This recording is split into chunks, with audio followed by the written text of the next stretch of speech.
Inspiration. Peut-on faire en sorte d'imposer une marque à des consommateurs? Peut-on faire en sorte d'élire un président en donnant l'illusion du choix? La réponse est oui. Comment? Eh bien, notamment à l'aide de la propagande. La propagande ou l'art de vous faire croire avec certitude que 2 et 2 font 5. Vous savez que ça n'est pas le cas, mais vous finirez par en être convaincu et le défendrez même. Votre opinion n'est peut-être pas vraiment la vôtre, mais celle que l'on vous apprend et que vous répétez docilement. La propagande est présente partout, que ce soit dans votre quotidien, au travail, dans votre foyer, à travers les médias bien sûr, à travers ce que vous consommez, ce que vous mangez, lorsque vous faites vos courses, dans vos loisirs, dans vos obligations, la propagande est partout dans notre société. Vous avez probablement cliqué sur cet épisode de podcast attiré par le titre, qui vous a tapé dans l'œil, peut-être intrigué, et qui vous a fait vous poser des questions. Nous allons répondre à une bonne partie d'entre elles de façon directe, plate, claire et immédiate. Ce titre vous semble peut-être aguicheur, tendance putaclic il faut bien le dire, mais je vais sans doute en décevoir plus d'un, parce que nous n'y sommes pour rien, ce titre n'a pas été choisi à proprement parler. Bienvenue à tous dans ce nouvel épisode du 154, notre club de lecture. Aujourd'hui, je vais vous parler d'un livre qui s'appelle Propaganda, sous-titré « Comment manipuler l'opinion en démocratie ». La question est donc la suivante. Peut-on manipuler l'opinion en démocratie? Si oui, comment? Et quelle est la machine à l'œuvre pour fabriquer le consentement des peuples et asservir les citoyens? Écrit par un certain Edward Bernays, que vous connaissez absolument tous et nous y reviendrons plus tard, ce livre a été publié pour la première fois en 1928. Cet ouvrage, globalement, y présente les grands principes de la manipulation des masses. Et pour parler de propagande, moi j'ai envie d'introduire le sujet avec des courtes citations d'un autre livre que vous connaissez également, j'ai nommé 1984 de George Orwell.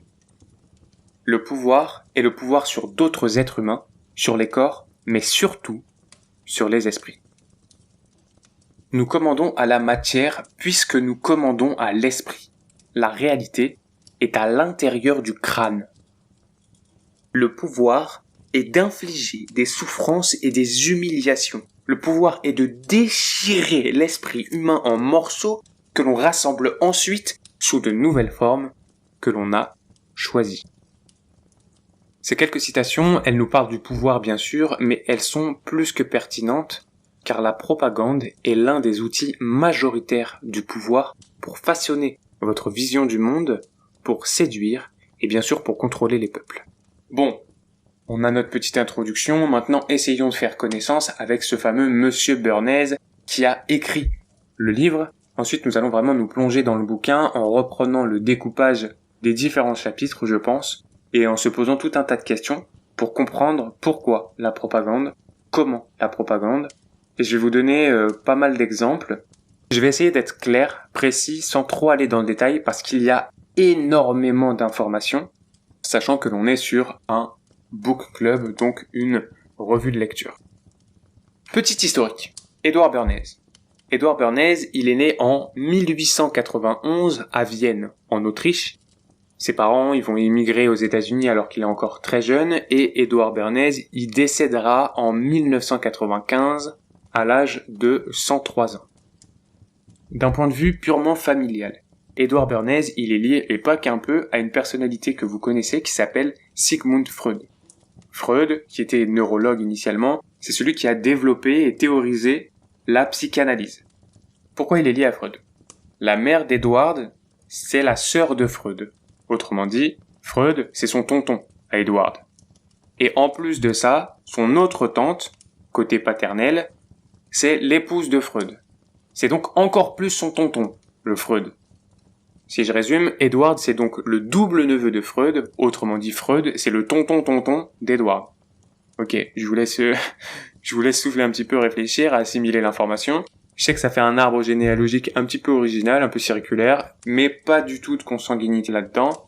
Cela dit, on est quand même sur un Edward Bernays qui porte le sang freudien comme il faut dans les veines, et s'il y a bien une certitude, c'est lorsque vous prenez le dîner pendant quelques années avec un mec comme ça, forcément à la fin, vous avez quand même des idées, des mécaniques de pensée qui vont s'imprimer en vous et qui vont ressurgir. Il est donc normal que les idées qui sont développées par la suite par Edward se fondent entre autres sur la psychanalyse.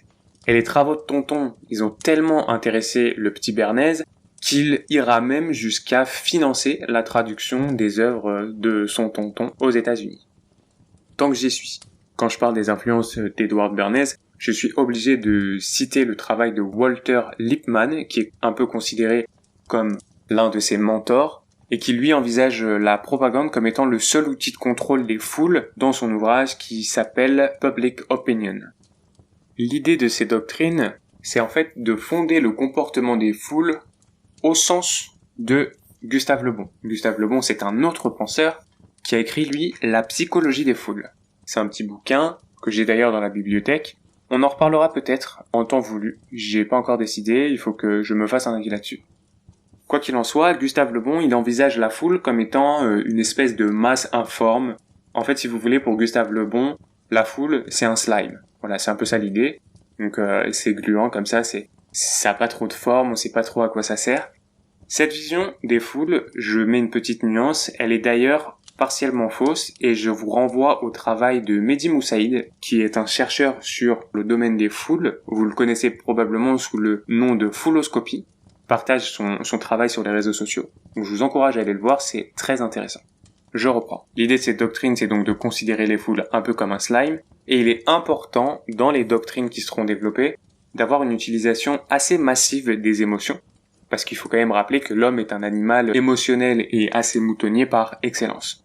Quoi qu'il en soit, pour Edward Bernays, il y a quand même un autre avantage à avoir Freud comme étant son oncle. Alors bien que la psychanalyse freudienne puisse largement être critiquée, pour Bernays ça a un avantage, c'est que ça donne une certaine crédibilité. Forcément, quand on est le double neveu d'un type comme Freud qui, à l'époque, considérait à révolutionner son domaine, on arrive en disant « Oui, Freud, je le connais, c'est mon tonton, ça donne une street cred. Alors, il le présentait peut-être pas comme ça, je vous l'accorde, mais ça donne une street cred.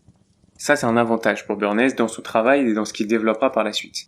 Si je devais résumer le travail de Edward Bernays, c'est que c'est peut-être l'inventeur, ou du moins le plus important théoricien de la manipulation de masse. Et au-delà de ça, il a fortement contribué à créer le système capitaliste dans lequel nous vivons, en transformant des citoyens lambda au plaisir simple en consommateurs assoiffés auxquels les industriels montrent quoi faire, montrent quoi dire et montrent quoi acheter par une exaltation des désirs qui seraient cachés. Ah, là ça vous vend du rêve, c'est vendeur, n'est-ce pas ?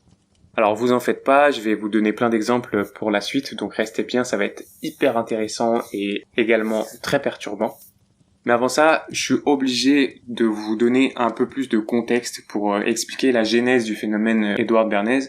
Je me dois d'ajouter quelques éléments sur le contexte socio-géographique dans lequel tout cela se déroule. Alors, on est aux États-Unis, comme d'habitude finalement. On est aux États-Unis en 1916 et on a un monsieur qui s'appelle Woodrow Wilson qui fait campagne pour être élu président.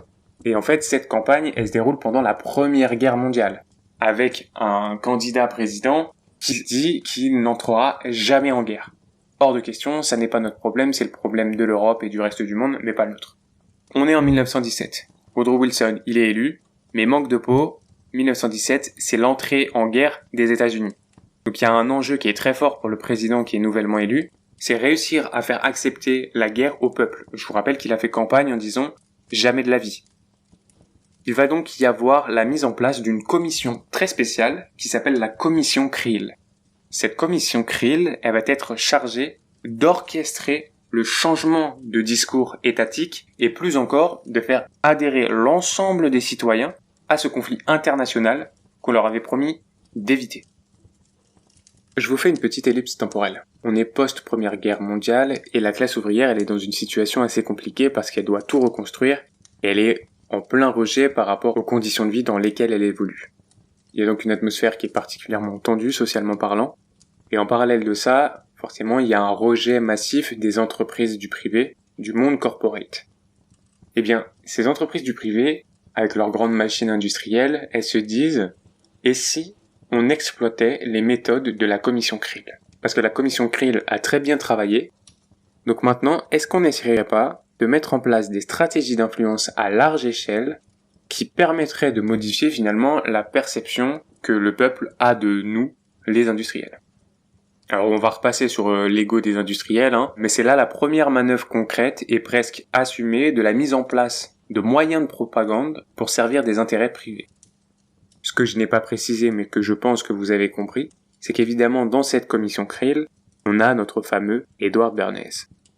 En 1919, Edward Bernays, lui, il s'installe à New York City pour être au cœur de l'action et recevoir finalement tous ceux qu'il doit recevoir, qui seront ses clients. Et lors de son installation, il en profite pour prendre un titre particulier, celui de conseiller en relations publiques, car forcément, le titre de spécialiste en propagande, il y a un truc un petit peu péjoratif, ça picote, ça sent pas bon.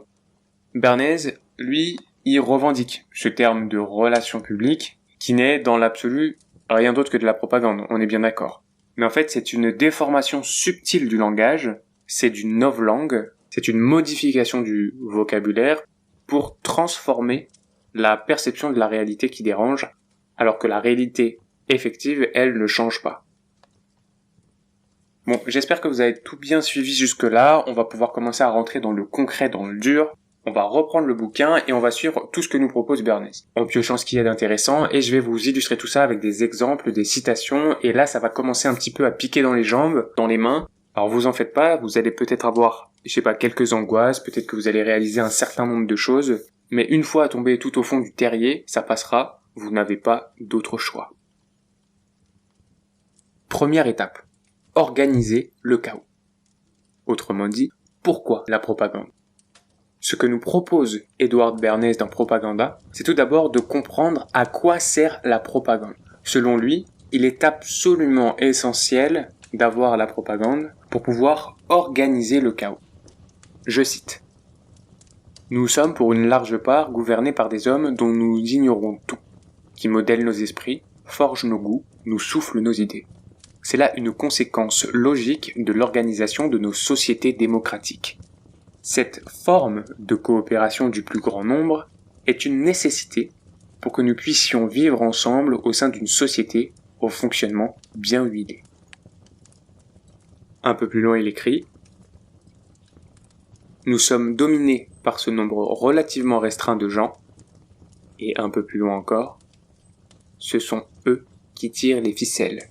Ils contrôlent l'opinion publique, exploitent les vieilles forces sociales existantes, inventent d'autres façons de relier le monde et de le guider. » Ouais, première page, je vous l'accorde, ça commence très fort, le ton est donné dès le départ, et selon Bernays, en fait, il y a une forme de gouvernement invisible qui serait présent et dont le rôle serait essentiel au bon fonctionnement de la société d'un point de vue économique, parce qu'avec l'énorme choix possible, encore plus développé d'ailleurs aujourd'hui, le consommateur ne sait plus où donner de la tête.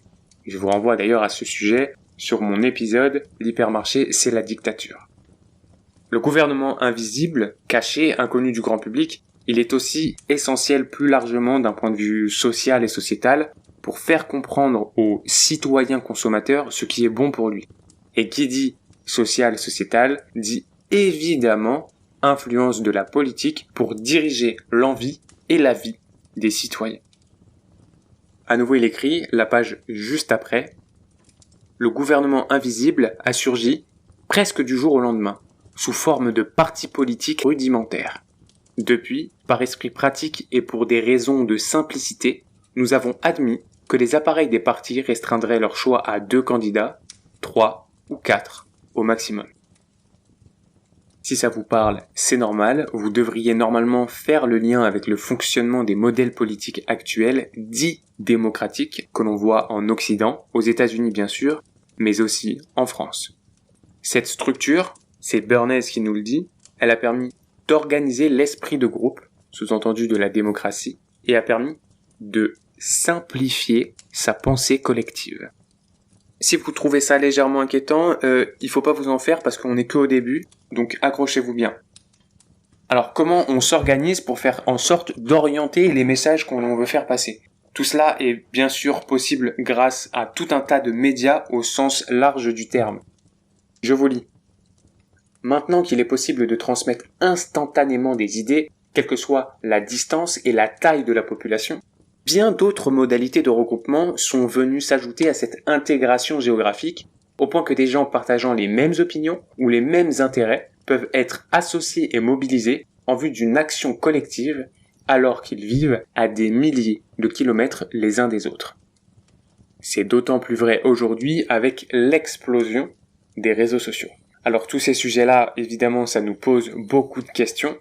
Et Edouard Bernays, il est assez honnête sur ce sujet pour le coup, puisqu'il écrit « On peut critiquer certains des phénomènes qui en découlent, notamment la manipulation des informations, l'exaltation de la personnalité et tout le battage de masse autour de personnalités politiques, de produits commerciaux ou d'idées sociales. Même s'il arrive que les instruments permettant d'organiser et de polariser l'opinion publique soient mal employés, cette organisation et cette polarisation sont nécessaires à une vie bien réglée. » Une vie bien réglée. Eh bien ça y est, nous y sommes finalement, le but que l'on cherchait à atteindre, on l'a atteint, l'organisation du chaos. Cela nous permet de faire la transition avec l'étape numéro 2, la nouvelle propagande. Autrement dit, de quoi parle-t-on ? Maintenant que l'on sait qu'il y a une nécessité d'organiser le chaos, nous dit Edouard Bernays, en fait, on doit comprendre de quoi on parle et à quoi elle sert concrètement, cette propagande. Là encore, c'est hyper explicite, il n'y a aucune ambiguïté, je lis le passage. La minorité a découvert qu'elle pouvait influencer la majorité dans le sens de ses intérêts. Il est désormais possible de modeler l'opinion des masses pour les convaincre d'engager leurs forces nouvellement acquises dans la direction voulue. Étant donné la structure actuelle de la société, cette pratique est inévitable. De nos jours, la propagande intervient nécessairement dans tout ce qui a un peu d'importance sur le plan social, que ce soit dans le domaine de la politique ou de la finance, de l'industrie, de l'agriculture, de la charité ou de l'enseignement. La propagande est l'organe exécutif du gouvernement invisible. Je fais une légère pause. Je pense que vous en avez besoin. Il faut souffler un petit peu, ça va aller. Je vais reprendre la lecture du passage parce que ça n'est pas fini. L'instruction généralisée devrait permettre à l'homme du commun de contrôler son environnement. À en croire la doctrine démocratique, une fois qu'il saurait lire et écrire, il aurait les capacités intellectuelles pour diriger. Au lieu de capacités intellectuelles, l'instruction lui a donné des vignettes en caoutchouc, des tampons encreurs avec des slogans publicitaires, des éditoriaux, des informations scientifiques, toutes les futilités de la presse populaire et les platitudes de l'histoire, mais sans l'ombre d'une pensée originale. Ces vignettes sont reproduites à des millions d'exemplaires et il suffit de les exposer à des stimuli identiques pour qu'elles s'impriment toutes de la même manière. Il peut paraître abusif d'affirmer que le grand public américain doit la plupart de ses idées à une technique de vente en gros. Le mécanisme qui permet la diffusion à grande échelle des idées a nom propagande, soit, au sens large, tout effort organisé pour propager une croyance ou une doctrine particulière. À nouveau on respire, je sais bien que c'est peut-être un peu compliqué à avaler, surtout lorsqu'on parle d'un sujet aussi important que l'endoctrinement d'une population, mais c'est là que Bernays y s'y retrouve, il nous définit la propagande et nous explique pourquoi nous nous trompons à son sujet. Bon, vous vous souvenez en introduction, lorsque je parlais de l'utilisation du langage, Bernays, il a une compréhension évidente de cet enjeu qu'est le langage. Et dans un sens, il a pas tort, parce que utiliser une expression comme les relations publiques pour ne pas dire propagande, ça souligne très justement que le terme propagande, il a été altéré. Il a une aura particulière, il a une couleur, celle du sang versé, il a un goût, celui de la terre, il a une odeur, celle de la poudre, des armes qui ont été utilisées pendant la guerre, et notamment la guerre de 14-18, la première guerre mondiale. Si on essaye de faire abstraction de ça, étymologiquement, le terme propagande viendrait du latin, du verbe propagare, qui signifie littéralement ce qui doit être propagé, ni plus ni moins. Bernays, lui, il va citer dans son ouvrage un article du Scientific American. Je vous lis l'extrait. La propagande ne devient mauvaise et répréhensible que lorsque ses auteurs s'emploient délibérément et en connaissance de cause à propager des mensonges ou à produire des effets préjudiciables au bien public. Nous voilà donc rassurés, tout va bien. Eh bien en fait, absolument pas. Absolument pas, parce que cette définition, aussi précise soit-elle, elle soulève quand même une question. La question du bien fondé des actions de propagande, et plus largement la question des idées qui sont véhiculées, du système de valeurs qu'on va associer à tout ça, et dans l'absolu, si je vais vraiment pousser le curseur au maximum, ça pose la question du bien et du mal. Qu'est-ce qui est bon pour être diffusé par la propagande? Qu'est-ce qui ne doit pas l'être, car c'est le mal avec un M majuscule?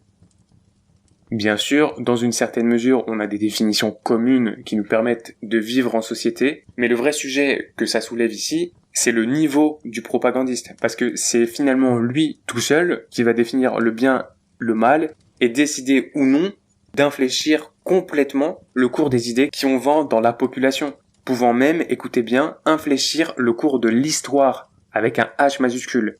Et vous verrez dans les exemples que je vais vous citer tout à l'heure qu'on est sur des conséquences absolument dramatique. C'est quand même une discussion qui est assez difficile en vrai entre la persuasion et la manipulation. Il y a une forte nécessité de mettre en avant la sincérité, mais dès lors que l'on connaît la réalité et que finalement on l'obstrue par d'obscurs et abscons discours, alors là on est dans la manipulation du peuple à 100%. Les pétroliers par exemple qui ont conscience des effets de leurs actions et de leur industrie depuis les années 70 en sont une illustration. C'est un débat qui est assez compliqué. Quelle est la frontière entre le bon et le mauvais, le bien et le mal, les différents systèmes de valeurs? Cependant, il faut pas oublier que les relations publiques sont une discipline qui s'est très fortement développée aux États-Unis. Qui dit États-Unis dit une valeur constitutionnelle du freedom of speech, la liberté d'expression. C'est crucial et c'est assez ironique parce qu'on a presque un renversement d'argumentaire qui en vient à nous dire que la propagande elle est aussi importante que la démocratie, sous le couvert de cette fameuse liberté d'expression.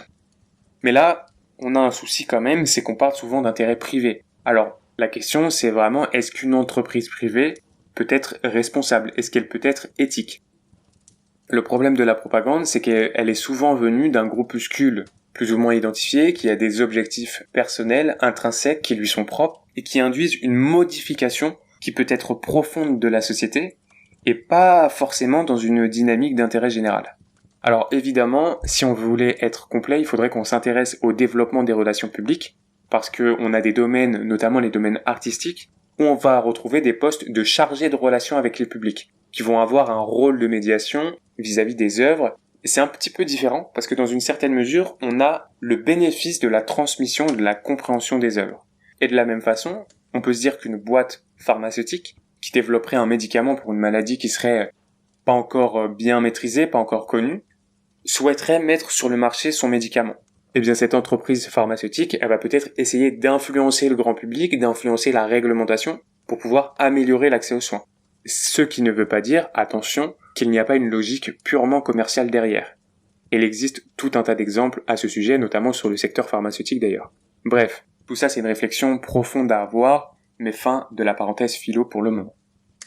Pour être suffisamment clair, pour les gens au fond de la classe à côté du radiateur qui n'auraient pas bien écouté, Bernays, il nous écrit dans son bouquin « Ce qu'il faut retenir, c'est d'abord que la propagande est universelle et permanente, ensuite, qu'au bout du compte, elle revient à enrégimenter l'opinion publique exactement comme une armée enrégimente les corps de ses soldats. »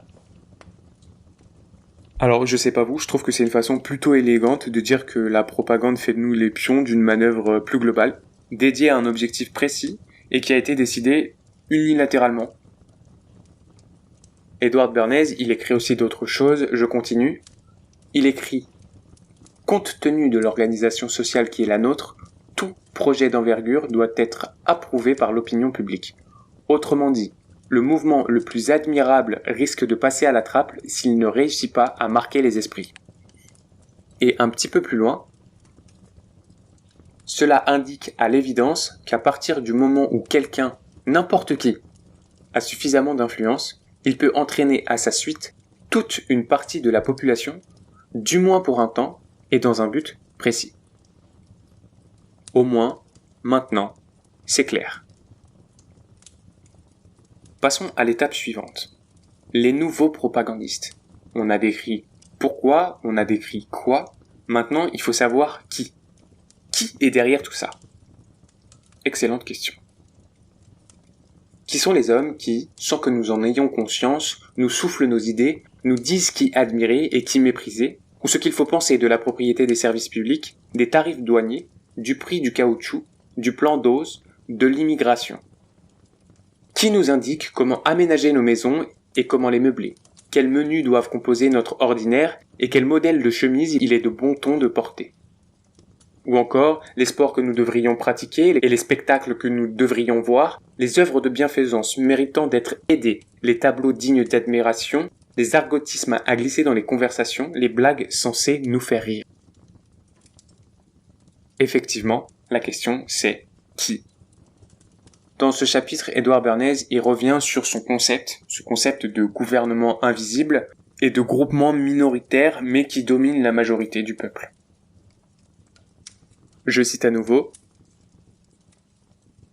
Oui, des dirigeants invisibles contrôlent les destinées de millions d'êtres humains.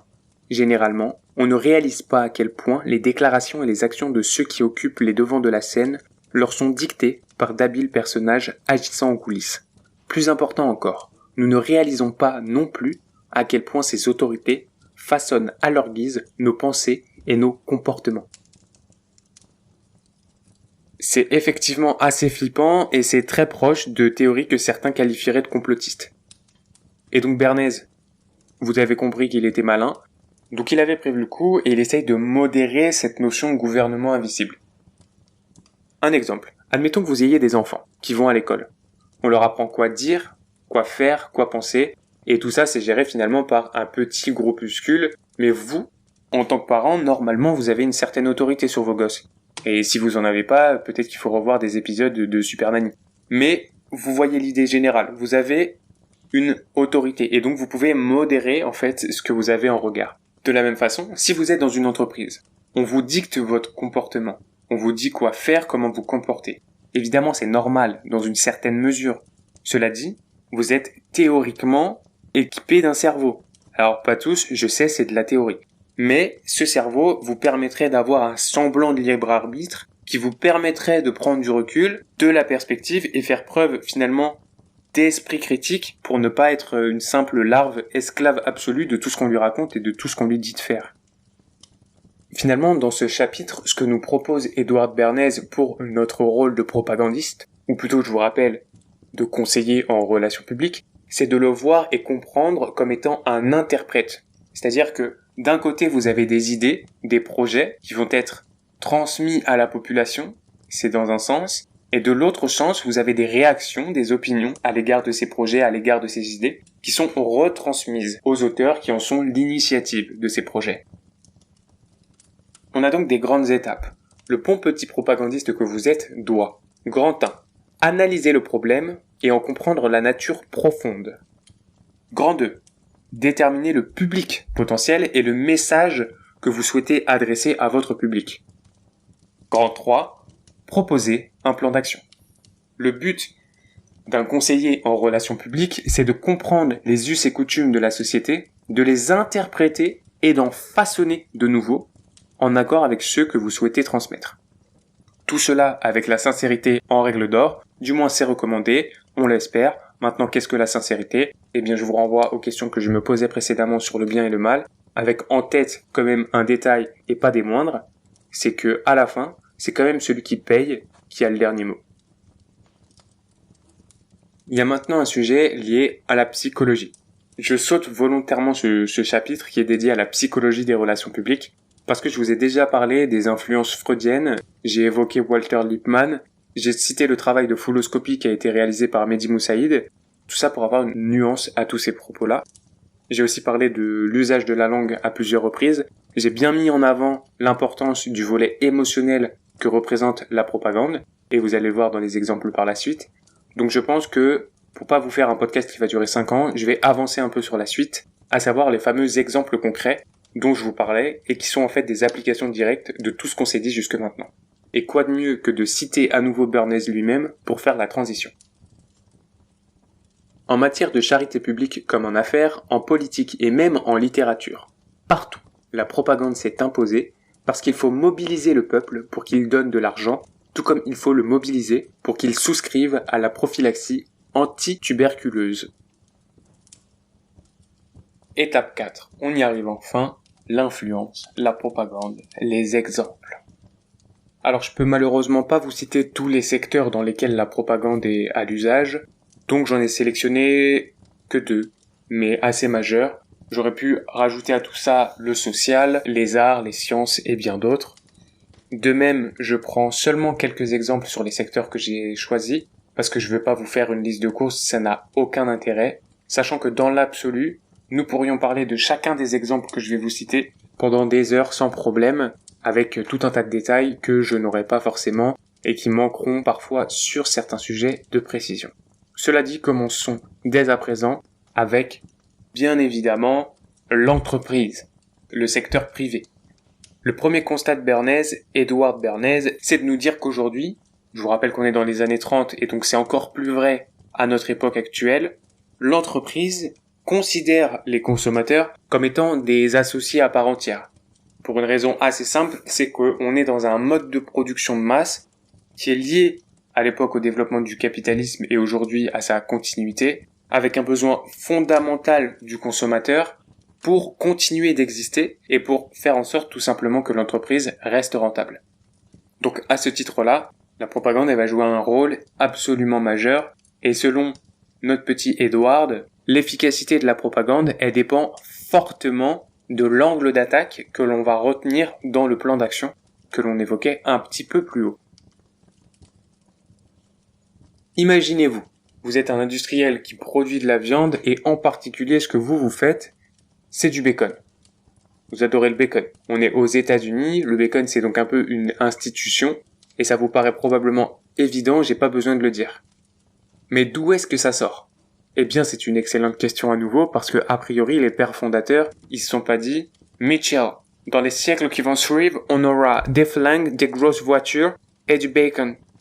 Voilà, ça n'a pas de sens. Donc, d'où est-ce que ça vient ? Il se trouve que Edward, pas bête, a quelque chose à voir là-dedans. Évidemment, on s'en serait douté. Vous, en tant qu'industriel qui produit du bacon, ce que vous voulez faire, c'est en vendre encore plus. Ça paraît logique jusque-là. Vous allez donc voir un conseiller en relations publiques et bam, vous arrivez à changer toute une culture. Eh bien, c'est exactement ce qui s'est passé. Bernays, il a travaillé pour une entreprise qui s'appelle la Beechnut Company, qui est productrice de bacon. Il s'est demandé comment on pourrait faire en sorte que les ventes, elles explosent. Le bacon, il était déjà consommé à l'époque au petit déjeuner, mais c'était pas forcément institutionnalisé à proprement parler. Donc, l'angle d'attaque de Bernays, ça a été de s'appuyer sur une figure d'autorité. Il a réfléchi un petit moment et s'est dit, qui est-ce qu'on va pouvoir prendre ? On va prendre la figure d'autorité, celle du médecin. En allant voir des médecins, Edward Bernays, il fait ses petites courses. Il commande, vous avez bien entendu, il commande une étude afin que celle-ci mette en avant l'importance de prendre un petit déjeuner qui soit copieux et en mettant bien sûr en avant tous les bienfaits qui sont associés à ce petit déjeuner copieux. Ce petit déjeuner pouvant être au hasard, composé d'œufs au plat et bien sûr, pourquoi pas, de bacon. Après avoir reçu son étude, Bernays, ce qu'il va faire, c'est qu'il va diffuser les résultats à 4000 docteurs qui vont évidemment eux-mêmes propager l'information qu'ils ont eue auprès de leurs propres patients. Et en parallèle, il y a des publicités qui vont être mises en place pour vanter les mérites de ce petit déjeuner en mettant à nouveau en avant la triade magique. Un bon petit déj, c'est des toasts, des œufs et bien sûr du bacon. Abracadabra, en quelques mois, puis quelques années, vous avez un élément fondamental de la culture américaine, le petit déj œuf bacon. Le grand gagnant dans l'histoire évidemment, c'est le client qui a payé la campagne au départ. Cette action de commander une étude, elle est assez intéressante parce qu'elle est rapprochée directement de ce qu'on appelle le science washing. Autrement dit, l'instrumentalisation de la science, de la recherche, pour la mettre au service d'intérêts qui sont tout sauf l'intérêt général. Pour votre info, le financement de la recherche ainsi que la perméabilité qu'on a entre les secteurs de la recherche, le privé, etc. sont d'ailleurs des vrais sujets aujourd'hui et notamment en France. Je vous encourage très vivement à aller voir la vidéo YouTube Science Washing de Ami des lobbies. pour une vue introductive, transverse sur cette question-là. Je reviens à l'utilisation de figures d'autorité comme a pu le faire brillamment Bernays avec ses médecins et son bacon. Plus récemment, vous avez peut-être vous-même déjà vu à la télévision une certaine marque de dentifrice présentée comme étant la marque de dentifrice la plus recommandée par les dentistes. Alors, est-ce que ça veut dire que c'est faux? Que le produit est nocif? Absolument pas. Pas du tout. Mais il faut savoir quand même prendre du recul, faire preuve de nuance et réaliser quand même que l'image du dentiste, elle est utilisée justement comme étant une aura de figure d'autorité. Et dès lors, on peut évidemment s'imaginer un monde où l'argumentaire et la figure d'autorité peut être exploité dans toutes les directions qui sont possibles et imaginables. Je l'ai peut-être pas précisé d'ailleurs, mais Edward Bernays, il fait la différence entre la publicité et la propagande. La propagande, c'est vraiment un mouvement d'ensemble, alors que la publicité va être un outil dans cette propagande-là.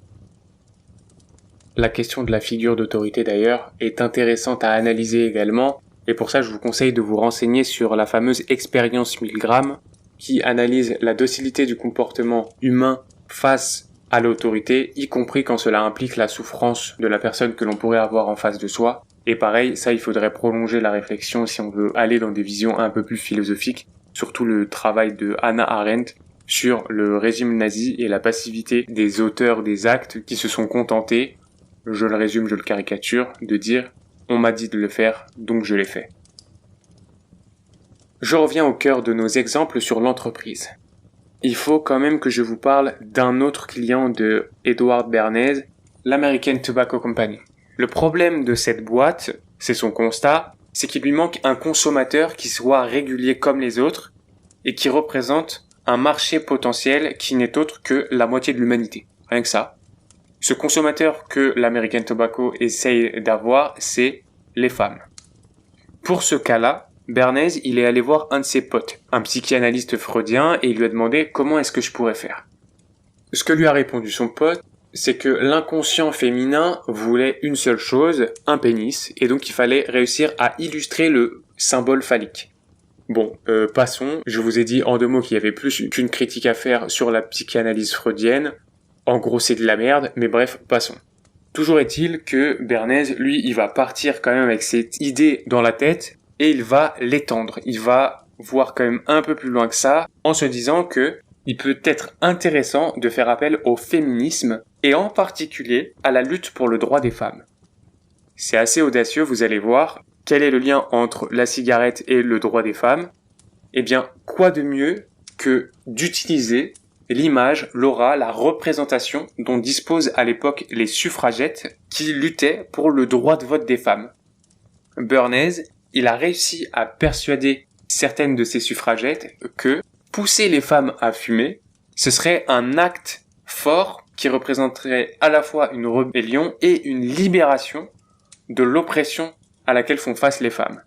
Et pour tout ça, quoi de mieux que la fantastique parade des fêtes de Pâques à New York, qui est un événement hyper important à l'époque, avec une forte couverture médiatique dans le monde entier, une couverture médiatique qui a été en partie recrutée et convoquée par Edward Bernays lui-même. On a ces fêtes de Pâques de New York, on a nos suffragettes qui sont dans cette parade, et durant cette parade, il y a un certain nombre d'entre elles qui vont sortir des cigarettes et commencer à les fumer. C'est déjà un acte fort parce qu'il s'agit de suffragettes et donc on associe directement ça à la lutte pour le droit des femmes. Mais on va pas s'arrêter là. Bernays, il va jusqu'à renommer les cigarettes des Torch of Freedom, autrement dit, des torches de la liberté. Et là, bingo, c'est ainsi qu'on a une opération de com absolument monumentale qui a sa une dans le New York Times, qui va traiter l'information comme si c'était une information comme une autre, mais qui est en fait une énorme page de pub, la une, pour l'American Tobacco Company. Sous couvert de bonnes œuvres, de lutte pour l'égalité, on a donc une nouvelle habitude qui est ancrée dans la vie quotidienne des femmes américaines des années 20, et un client, celui de Bernays, qui est ultra content, qui se frotte les mains comme pas possible, avec l'ouverture d'un marché phénoménal, gargantuesque. Franchement, bravo Eddie, c'est un sans faute, t'as réussi ton coup. C'est tout pour la partie entreprise. Maintenant, attachez vos ceintures parce que si vous avez apprécié la façon dont vous êtes manipulé depuis plus de 100 ans pour manger du bacon au petit-déj, là je vous préviens qu'on est sur un level qui est supérieur et de loin. Je sais pas si vous avez déjà eu la chair de poule depuis le début de l'épisode en comprenant ce que je vous ai raconté, mais on va passer maintenant au dernier exemple. Je vais vous en donner un. Il est dans la sphère politique. Il démontre à la fois le grandiose de la propagande, mais aussi l'effroi que cela peut engendrer. Projetez-vous. Dans un petit pays en Amérique centrale, vous êtes sous le Mexique et au-dessus du Honduras et du Salvador. Vous avez une population actuellement qui doit être d'environ 17 millions de personnes. Je parle bien sûr du Guatemala. Projetez-vous maintenant en 1951, au mois de mars. Plus précisément, le 15 mars. Le 15 mars, on a Jacobo Arbenz, désolé si je le prononce mal, qui est élu président du Guatemala. Ce président, il est important car son prédécesseur, il avait entamé un certain nombre de réformes sociales et lui, il va continuer ces réformes, en particulier avec une réforme sur le système agricole qui va beaucoup nous intéresser. Premier problème, la géographie. On n'est pas du tout loin des États-Unis, je vous rappelle qu'on est juste sous le Mexique, et on est dans une période qui est celle de l'après-Seconde Guerre mondiale. On est en 1951. Aux États-Unis, on a donc le développement du macartisme qui, très simplement et schématiquement, nous dit que dès que quelque chose a une couleur un peu trop rouge, un peu trop communiste, il faut l'abattre, ça dégage. Donc, vous comprenez bien qu'au niveau du gouvernement des États-Unis, avoir un petit pays pas loin qui fait des réformes très sociales, un gouvernement qui est de gauche, ça lui plaît pas du tout. C'est pas du tout le meilleur plan. Revenons aux États-Unis un instant. Bernays, lui de son côté, il fait sa vie, et un jour, ça sonne à la porte. Ding dong, bonjour monsieur, je suis la United Fruit Company, je vends des bananes, est-ce que vous pourriez m'aider? Bon, jusque-là, vous me direz que c'est un client normal. C'est complètement faux. On va voir ça ensemble. La United Fruit Company, je vous ai dit qu'elle produisait et qu'elle vendait des bananes, et coïncidence, elle possède énormément de terres cultivables. Où ça? Au Guatemala, bien sûr que c'est au Guatemala. Donc, quand on a un président, Monsieur Arbenz, qui s'amuse à faire des réformes agricoles, la United Fruit Company, elle est pas contente. Elle est pas contente parce qu'elle va perdre une partie de ses terres et elle veut absolument pas que ça arrive. Le droit du travail et perdre de la thune, non merci, on est là pour vendre des bananes, nous, quand même. Vous avez là notre deuxième problème. On est dans un contexte économico-géopolitique totalement imbriqué, avec deux entités, le gouvernement des États-Unis et la United Fruit Company, qui ont un ennemi commun, le Guatemala, et en particulier le président du Guatemala. Ouais, je pense que vous voyez que ça pue. Franchement, ça pue. La stratégie, elle est quand même simple. Il faut absolument que le peuple comprenne que le gouvernement élu récemment est l'incarnation diabolique qui représente l'URSS et que s'il reste là, en fait, la peste s'abat sur le monde. Il faut faire quelque chose.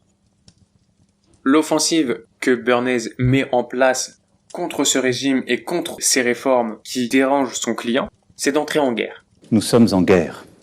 Il met en œuvre une blitzkrieg, ou plutôt une média blitzkrieg, autrement dit une guerre éclair médiatique. Il a carrément un bureau dédié dans ses locaux à la situation du Guatemala et qui va fournir, comme il a l'habitude de le faire, à la presse tout un tas d'informations sur le Guatemala, sur son idéologie et pourquoi c'est ignoble. Je vous passe tout un tas de détails, mais évidemment le lobbying est phénoménal et les infos sont reprises et propagées absolument partout.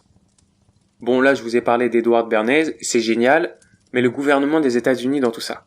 Eh bien le gouvernement en coulisses ça charbonne, Ça charbonne dans le plus grand des secrets. Et ça monte des opérations, ça rigole pas. Une opération qui prendra le nom de PB Success. À nouveau, je vous passe quelques détails parce que c'est une histoire à elle toute seule cette opération et on pourrait en parler pendant très longtemps. Ce qu'il faut retenir, c'est que la propagande qui a été mise en place, elle fonctionne très bien. Et en 1954, 3 ans après l'élection de M. Arbenz, le Guatemala fait face à un coup d'État mené par Castillo Armas et un gouvernement rebelle prendra la place du président par la force. Tout ça avec le soutien profond de la seule, de l'unique, la CIA, qui aurait financé et armé près de 480 personnes, ainsi qu'entraîné plusieurs dizaines voire centaines d'autres personnes pour permettre ce coup d'État. Ce coup d'État marque le début d'une guerre civile qui durera pendant 40 ans et fera 200 000 morts. Tout ça n'aurait probablement pas eu lieu sans la propagande qu'a réalisée Edward Bernays contre le gouvernement de gauche en place élu démocratiquement par son peuple, une propagande mise en place pour son client qui se plaint pour ses putains de bananes. C'est un délire, je sais pas si vous vous rendez compte. Cette étape du Guatemala, elle est aussi vraiment primordiale d'un point de vue historique parce qu'elle marque le début d'une doctrine géopolitique à part entière pour les États-Unis. C'est celle de l'interventionnisme dans d'autres pays, dans d'autres régimes politiques qui ne leur conviennent pas forcément, à Cuba, au Vietnam, en Irak et ailleurs. Est-ce que ça va ? Je vous laisse peut-être prendre 2-3 grandes respirations, parce qu'avec tout ce que je viens de vous balancer au visage, je pense qu'il y en a qui tremblent un peu sur leur chaise et qui ont du mal à respirer. Dernière petite anecdote, d'un point de vue politique, je vais conclure juste après. Il est de notoriété commune qu'un monsieur absolument ignoble de l'histoire possédait dans sa bibliothèque le livre Propaganda. Il s'agit de Goebbels. Goebbels, c'était un très proche d'Hitler. Il a fait partie des plus puissants du régime nazi. Goebbels, il était ministre de l'éducation du peuple et de la propagande durant l'Allemagne nazie. Goebbels possédait Propaganda dans sa bibliothèque. Bon, c'est une chose, ok, il possédait Propaganda. Mais surtout, il a étudié en profondeur les travaux d'Edward Bernays, il a étudié l'ensemble de ses principes, de ses concepts, et il les a appliqués pour lui mettre en œuvre ensuite la propagande mortifère des nazis. Ça vous donne une idée, la pire, de l'extrême où peuvent mener les travaux qui ont été conduits par Edward Bernays. Sans plus de transition, il faut absolument que vous lisiez ce livre, c'est un impératif. Edward Bernays, il a été élu dans le top 100 des personnes les plus influentes du XXe siècle. Quand on voit tout ce que je viens de vous raconter, on comprend assez aisément pourquoi. Ce monsieur a transformé nos modes de consommation en profondeur.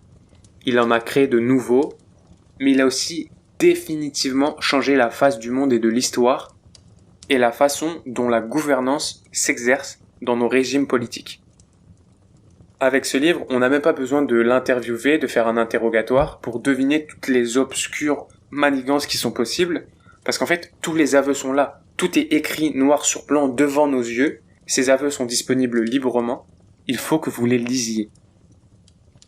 Je vous ai donné plusieurs exemples très concrets. L'actualité politique de ces dernières semaines en France, elle est très intense, elle promet de l'être aussi dans les semaines qui viennent. Je pense qu'il peut être intéressant d'étudier tout ça avec un regard critique. Et je vous encourage très vivement à regarder autour de vous, à essayer de deviner à travers les spectres vaporeux des beaux discours, les belles campagnes, les belles vidéos TikTok, tous les mécanismes qui sont à l'œuvre. Et c'est aussi valable d'ailleurs quand l'actualité est un peu moins lourde. Essayez d'avoir un œil sur vos modes de consommation, vos modes de pensée, vos aspirations et vos perceptions, votre vision du monde. Si vous repérez certains stratagèmes, essayez de les comprendre. Tout simplement parce que l'idée, c'est pas de se fustiger, mais ça vous permettra simplement de mieux appréhender les biais que vous avez, qui sont peut-être les vôtres, qui vous sont peut-être propres, qui vous sont intrinsèques, ou pas. Cela permettra de mieux comprendre et au-delà de ça, de mieux vous comprendre, vous et vos idées. Avec la propagande, on peut tout faire à la foule, y compris, et peut-être même surtout, ce qui va contre ses intérêts. Nous sommes tous influençables. Tous, absolument tous, et moi le premier. Le but, c'est pas de devenir paranoïaque du tout. Je ne vous dis pas de vous méfier de tout, mais juste d'être prudent, d'analyser les prises de position, les publicités, les slogans, les conseils, les avis, les argumentaires, et d'essayer finalement de remonter les différents fils rouges que vous repéreriez pour voir si oui ou non il y a quelqu'un au bout qui les agite pour faire bouger la marionnette. Merci à tous d'avoir suivi cet épisode jusque-là. J'ai essayé de faire en sorte qu'il soit le moins incomplet possible. Pour tout vous dire, j'ai hésité à en faire une leçon, même si je pense qu'on est sur la ligne de crête, ça reste une revue de lecture. Pour faire une leçon sur la propagande, il aurait fallu beaucoup plus de temps, plusieurs épisodes sans doute, et il aurait fallu également aborder plusieurs sujets qui sont connexes, comme l'évolution de la propagande, le rôle de la langue, les médias et tout un tas d'autres. Ces sujets-là auraient dû être traités vraiment en profondeur, ce que je n'ai pas fait ici, donc on reste sur une revue de lecture. Cela étant dit, j'espère que l'épisode vous aura autant perturbé que plu, et si tel est le cas, montrez-le moi, partagez-le avec vos proches, mettez les 5 étoiles sur les plateformes pour faire en sorte que tout ça remonte. Les sujets qui sont liés au pouvoir et à l'influence sont des sujets que l'on traitera de nouveau dans le podcast parce que c'est des sujets qui m'intéressent particulièrement. Ce serait très dommage que vous ratiez tout ça, donc n'oubliez pas de vous abonner et surtout d'activer les notifications pour être informé de ces épisodes lorsqu'ils sortiront. Un dernier grand merci à tous pour le seuil des 1000 écoutes que l'on a passé il y a quelques jours, ça nous fait extrêmement plaisir. Je vous propose qu'on continue la route ensemble, et pour cela, quoi de mieux que se dire à très vite pour un nouvel épisode d'Inspiration. Inspiration.